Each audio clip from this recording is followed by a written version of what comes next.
ఎన్నికల్లో తమదే గెలుపన్నారు. Why not 175 అంటూ YCP నేతలు విర్రవీగారు. సంక్షేమ పథకాలే ఓట్లు కురిపిస్తాయని భావించారు. తీరా ఎన్నికల ఫలితాలు తలకిందులవ్వడంతో డామిడ్ కథ అడ్డం తిరిగిందంటూ తల బాదుకుంటున్నారు. ఆ పార్టీకి కనీసం ప్రతిపక్ష హోదా కూడా దక్కకుండా దూరంగా పెట్టారు ఓటర్లు. ఉమ్మడి పశ్చిమ గోదావరి జిల్లాలోనూ వైసీపీ సోదిలో లేకుండా పోయింది. 15 అసెంబ్లీ 2 పార్లమెంట్ సీట్లలో ఎన్డీఏ కూటమి క్లీన్ స్వీప్ చేసింది. దీంతో కేడర్ డీలా పడిపోయింది. ఫ్యాన్ పార్టీ మళ్లీ కోలుకునే పరిస్థితి ఉందా లేదా అనే సందిగ్ధంలో కొట్టుమిట్టాడుతోంది. ఉమ్మడి పశ్చిమ గోదావరి జిల్లాలో ఫ్యాన్ పార్టీ పరిస్థితిపై ఇన్సైడ్ స్టోరీ.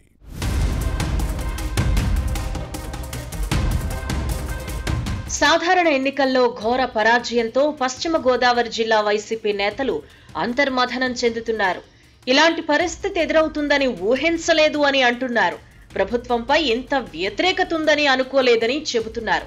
కూటమి అభ్యర్థులకు భారీ మెజారిటీ ఇచ్చి వైసీపీని మట్టి కరిపించటాన్ని జీర్ణించుకోలేకపోతున్నారు.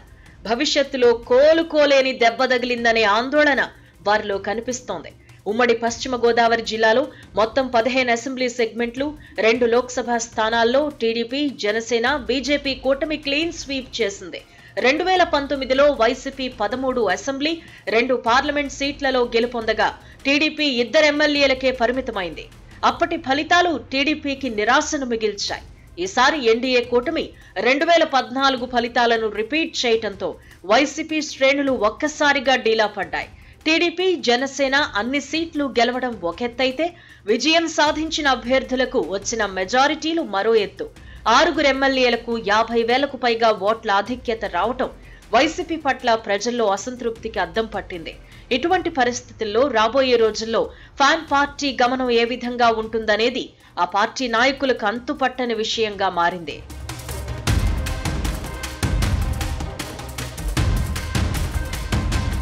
టీడీపీ కూటమి అధికారంలోకి వచ్చి ఇంకా రోజులు కూడా పూర్తి కాలేదు. పార్టీ పవర్లో ఉన్నప్పుడు పట్టించుకోని నాయకులు ఇప్పుడు తమ మొర ఆలకించే పరిస్థితి లేదని ఫ్యాన్ పార్టీ క్యాడర్లో ఆందోళన నెలకొంది.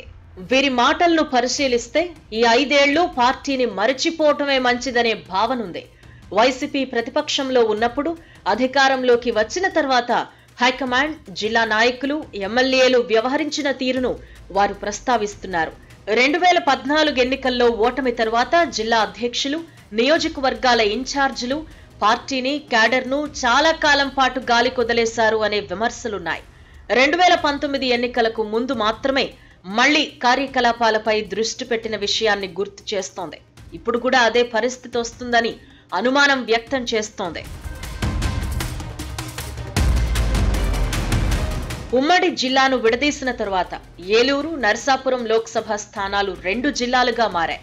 ఏలూరు జిల్లా అధ్యక్షుడిగా ఆళ్లనాని, పశ్చిమ గోదావరి జిల్లా ప్రెసిడెంట్ గా చెరుకువాడ శ్రీరంగనాథరాజును హైకమాండ్ నియమించింది. వీరిద్దరూ కూడా పార్టీ ప్రయోజనాల కన్నా సొంత వ్యాపకాలకే ప్రాధాన్యత ఇచ్చారన్న విమర్శలు ఇప్పటికీ వినిపిస్తూనే ఉన్నాయి. ముఖ్యంగా పశ్చిమ గోదావరి జిల్లా అధ్యక్షుడు శ్రీరంగనాథరాజుకు పార్టీ శాసనసభ్యులకు ఎక్కడా పొసగలేదు. దీంతో ఈయన కూడా జిల్లా కార్యకలాపాలకు ప్రాధాన్యత ఇచ్చిన దాఖలాలు పెద్దగా లేనేలేవు. ఒక విధంగా చెప్పాలంటే జిల్లా అధ్యక్షుడు ఒకవైపు, మిగిలిన ఎమ్మెల్యేలంతా మరోవైపు అన్నట్లుగా పరిస్థితి మారిపోయింది. సమన్వయ లోపంతో క్యాడర్ కూడా వ్యతిరేకమైంది. ఆ ప్రభావం ఎన్నికలపై పడింది. వైసీపీ ఓటమితో 2 జిల్లాల అధ్యక్షులు, పార్టీతో పాటు మాజీ ఎమ్మెల్యేలు తమను ఎంతవరకు పట్టించుకుంటారని క్యాడర్లో ఆందోళన నెలకొంది. ఇక ఓడిపోయిన అభ్యర్థుల గురించి అయితే పూర్తిగా మరచిపోవచ్చని చెబుతున్నారు. అధికారంలో ఉన్నప్పుడే అంతంత మాత్రంగా క్యాడర్ను పట్టించుకున్న వీరు ఇప్పుడు ఎంతవరకు ఆదరిస్తారు అని వైసీపీ నాయకులు ప్రశ్నిస్తున్నారు. ఈ పరిణామాలను పరిశీలిస్తే ఇక ఇప్పట్లో ఫ్యాన్ పార్టీ కోలుకునే పరిస్థితి కనిపించడం లేదని అంటున్నారు. ఒక విధంగా చెప్పాలి అంటే పార్టీ పరిస్థితి అధః పాతాళానికి పడిపోయినట్లయింది అనే విశ్లేషణలు ఉన్నాయి. ఇవే పరిణామాలు భవిష్యత్తులో కొనసాగితే వైసీపీని ప్రజలు మర్చిపోయే రోజులు ఎంతో దూరంలో లేవని భావిస్తున్నారు. ఇదండి ఉమ్మడి పశ్చిమ గోదావరి జిల్లాలో ఫ్యాన్ పార్టీ పరిస్థితి. మున్ముందు పరిణామాలు ఎలా ఉంటాయో చూడాలి మరి.